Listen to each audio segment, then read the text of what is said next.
So that's Chinook trying to get through that spillway, but they can't because the gate's closed, blocking them. Come down here.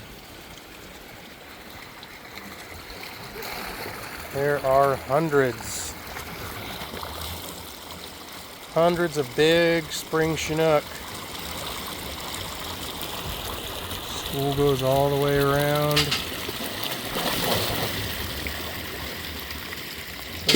Clear down there. These fish are basically, they came in May, June. There's still a few coming in now, but these fish are going to sit here all summer until they're ready to spawn, which that won't be until about mid-September, late September into early October. Pretty cool.